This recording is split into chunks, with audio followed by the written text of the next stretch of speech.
Billet de réflexion du père Gérard de Martigues.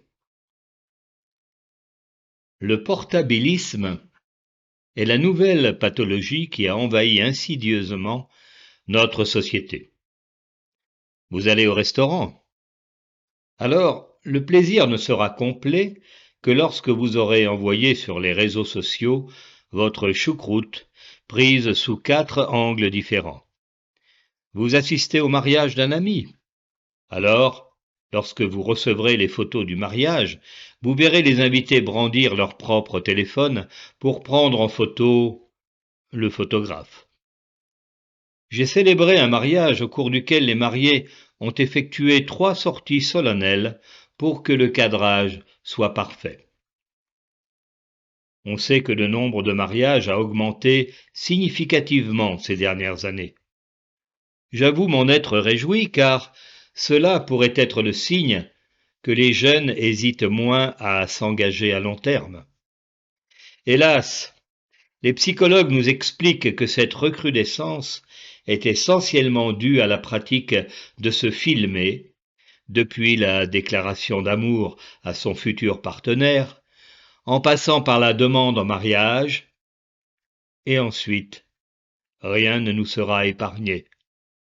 Nous allons assister à toutes les phases de la préparation de la fête, et enfin à la fête elle-même, quand ce ne sont pas en direct les péripéties de la nuit de noces. Et tout cela diffusé en concentré sur les réseaux de la bêtise internationale. Les divorces sont moins souvent filmés. Je me demande pourquoi, mais rassurez-vous, cela va venir.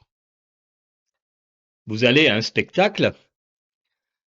La scène est souvent masquée par ces diaboliques petites machines censées immortaliser un moment de plaisir historique. Vous assistez à un viol ou à un meurtre dans la rue, alors vous filmez la scène afin que personne dans le monde ne rate ce moment horrible qui va être vu à des millions d'exemplaires. En fait, nous regardons le monde à travers nos téléphones. Nous regardons le monde en différé, par l'intermédiaire d'une boîte électronique qui devient notre œil, lequel d'ailleurs ne regarde plus rien en direct.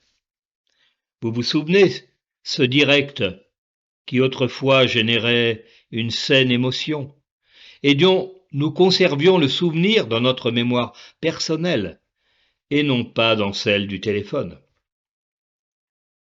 En fait, si l'on y réfléchit, utilisons-nous un téléphone qui prend des photos ou un appareil photo qui peut téléphoner? À vrai dire, on n'en sait plus rien. On a mesuré que la perte d'un téléphone portable induisait chez nos compatriotes un stress équivalent à la perte d'un être cher. Cette perte pouvant d'ailleurs être elle-même filmée en direct et envoyée sur les réseaux.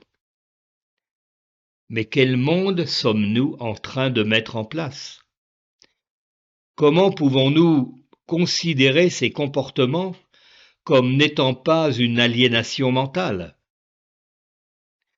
Nous aurons retrouvé le chemin de la raison lorsque nous serons capables de manger une choucroute sans que le monde entier soit régalé visuellement via les réseaux sociaux par les saucisses de Strasbourg émergeant de notre assiette. Si le Christ revenait aujourd'hui, je pense qu'au lieu de s'agenouiller devant le miracle de la parousie annoncé depuis 2000 ans, le peuple sortirait son portable pour fixer le retour. Tout est possible. Mais se sentir bien, dans un monde tel que le nôtre, n'est pas à l'évidence la preuve d'une bonne santé mentale.